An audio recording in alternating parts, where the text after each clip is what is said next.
បាទសួស្តីឥឡូវយើងបន្តទៅដល់ចំណុចមួយទៀតបាទចំណុចមុនយើងរៀនតាក់ទងទៅនឹងឯកធាតុបាទឥឡូវយើងចូលដល់ចំណុចទី2នេះគឺតាក់ទងនឹងពហុធាតុបាទឥឡូវតើមុននឹងចូលវិធីបូកដកពហុធាតុយើងត្រូវស្គាល់អ្វីទៅជាពហុធាតុបាទពហុធាតុគឺជាផលបូកនៃពីរឯកធាតុឬក៏ច្រើនឯកធាតុខុសៗគ្នាអញ្ចឹងបើវាមានចាប់ពី2តួឡើងទៅគេឲ្យឈ្មោះថាពហុធាតុហើយផលបូកនៃឯកធាតុខុសៗគ្នាចាប់ពី2តួឡើងទៅគេឲ្យឈ្មោះថាពហុធាតុដើម្បីបូកឬក៏ដកពីពហុធាតុឬក៏ច្រើនជាងនឹងគេត្រូវបូកឬដកឯកធាតុដូចគ្នាបាទឧទាហរណ៍ថា 2x ការ៉េនេះហើយនឹង 4x ការ៉េនេះវាជាឯកធាតុដូចគ្នាហើយ 4x ហើយនឹងដក 3x នេះវាជាឯកធាតុដូចគ្នាអញ្ចឹងពហុធាតុនេះវាកើតឡើងពីផលបូកនៃច្រើនឯកធាតុខុសគ្នាចាប់ពី2តួឡើងទៅគេឲ្យឈ្មោះថាពហុធាតុហើយបាទ 2x ការ៉េហើយ 4x នេះវាជាឯកធាតុខុសគ្នាអញ្ចឹងកាលណាឯកធាតុខុសគ្នាយើងមិនអាចបង្រួមចូលគ្នាបានទេបាទឥឡូវដើម្បីកុំឲ្យខាតពេលយើងទៅរៀនគណនាទាំងអស់គ្នានៅវិធីបូកនិងដកនៃពហុធាតុនិងពហុធាតុ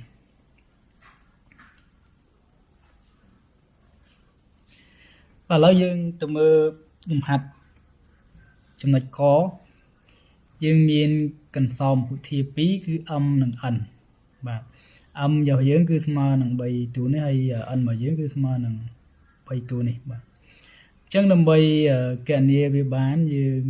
នាំឲ្យ m បូក n នេះយើងក្តោបនៃកន្សោមរបស់ n សំទោសកន្សោមរបស់ m ហើយមួយទៀតយើងក្តោបកន្សោមរបស់ n បាទនៅក្នុងពីមុខរបស់ n នេះគឺមានសញ្ញាបូកដោយសារនេះយើងជាប្រមាណវិធីបូក m បូក n បាទវិធីយើងអាចមានពីរវិធីមួយនោះយើងអាចពន្លាតវាអស់វងចកទាំងពីរមកហើយចាប់យកតួដែលជាឯកធាតុដូចគ្នាយើងផ្ដុំគ្នាទៅតាមតួនីមួយៗដែលជាឯកធាតុដូចគ្នាបាទបើសិនជាយើងពន្លាតនៅក្នុងតួកតាទី1នៃ3តួនេះគឺនៅពីមុខមានសញ្ញាបូកបើយើងពន្លាតមកតួនីមួយៗគឺរក្សាសញ្ញានៅដដែលវាអត់ប្រែប្រួលអានេះដូចគ្នាដែរអន្សមរបស់ n នេះគឺរក្សាសញ្ញានៅដដែលដោយសារតួខាងសំទោសនៅខាងមុខនេះមានសញ្ញាបូកអញ្ចឹងបូកគុណនឹងគ្រប់តួនៅក្នុងវងចកគឺអត់ប្រែប្រួលទេបាទបូកគុណបូកនេះបានបូកហើយបូកគុណដកនេះបានដកដែរបូកគុណដកនេះបានដកដែរបាទឥឡូវបើសិនជាយើងជិលពន្លាតយើងចាប់យកតួដែលជាឯកធាតុដូចគ្នាមកផ្ដុំគ្នាតែម្ដង 2x ការ៉េនេះហើយនឹង 4x ការ៉េនេះវាជាឯកធាតុដូចគ្នាដោយសារនេះមាន x ការ៉េនេះមាន x ការ៉េមាននិតសនវាស្មើគ្នាហើយអថេ x ដូចគ្នាបាទអញ្ចឹងយើងផ្ដុំមកស្មើនឹងកតានៃ 2x ការ៉េបូកឲ្យ 4x ការ៉េដោយសារសញ្ញាបូកនៅពីមុខវងចកនេះគឺគុណនឹង 4x ការ៉េទៅសញ្ញាវានៅដល់ដដែលទេផ្ដុំហើយយើងសង្កេតមើល 4x នេះហើយនឹងដក 3x វាជាឯកធាតុដូចគ្នាដែរយើងផ្ដុំវាមកដោតវាក្នុងវងចកតែមួយបូកកតាឲ្យ 4x មានសញ្ញាបូកដាក់សញ្ញាបូកតួណាមានសញ្ញាបូកយើងដាក់បូកមកហើយតួណាមានសញ្ញាដកយើងដាក់ដកមកដោយសារខាងមុខនេះមានសញ្ញាបូកវាអត់ប្រែប្រួលអញ្ចឹងយើងបាន 4x ដក 3x បាទដោតវងចកតែមួយបូកឲ្យតួចុងក្រោយវាជាឯកធាតុនៃចំនួនថេរបាទឬក៏ចំនួនពិតអញ្ចឹងវាត្រូវនឹងចំនួនពិតដូចគ្នា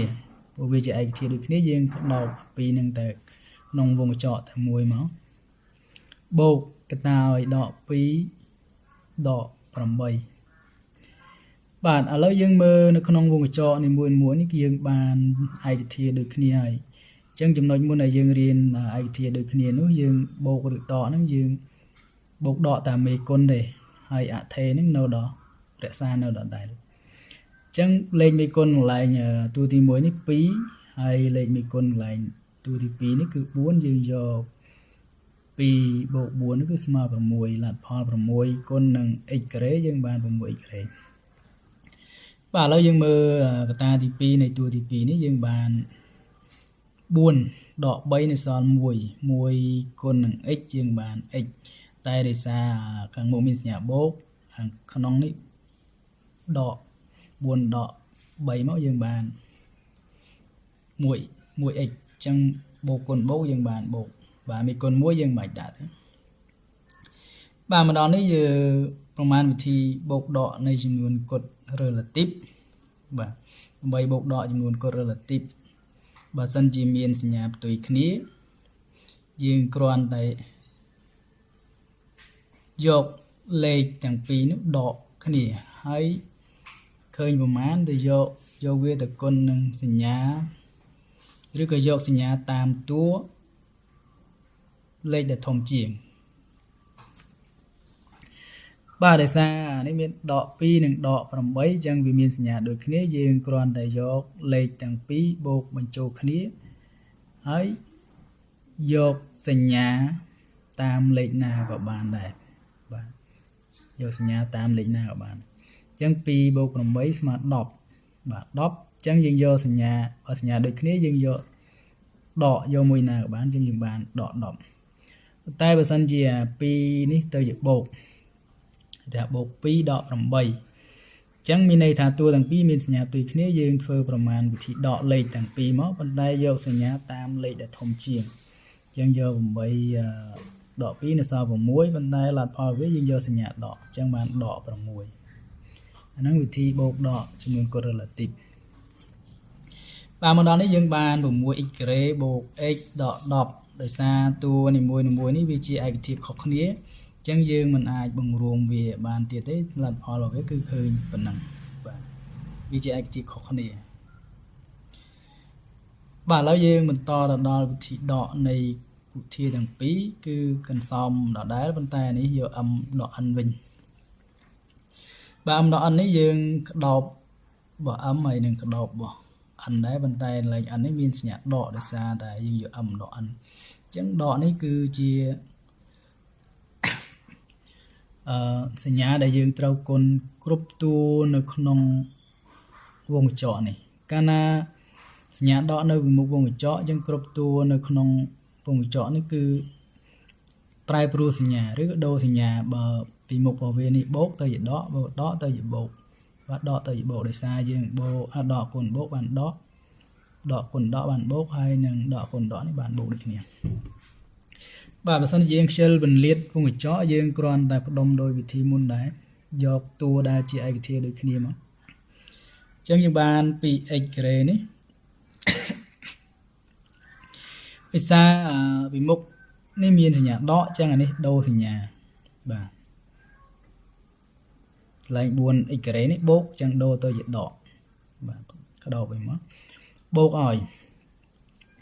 បាទនេះ 4x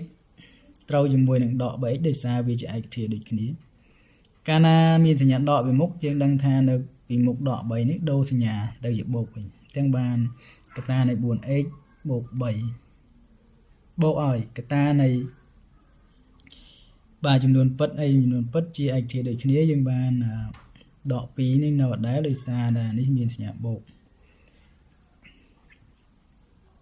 ឯដក 8 នេះគឺយើងដូរសញ្ញាប្រែប្រួលពីដកទៅជាអីទៅជាបូកដោយសារនៅសញ្ញានៅមុខវងកញ្ចក់គឺដកអញ្ចឹងដូរទៅជាបូកយើងបាន2ដក 4យើងមើល2មានសញ្ញាបូកហើយ4មានសញ្ញាដកអញ្ចឹងយើងយកលេខ2ហ្នឹងដកគ្នាបាទ4ដក 2នៅសល់2ប៉ុន្តែ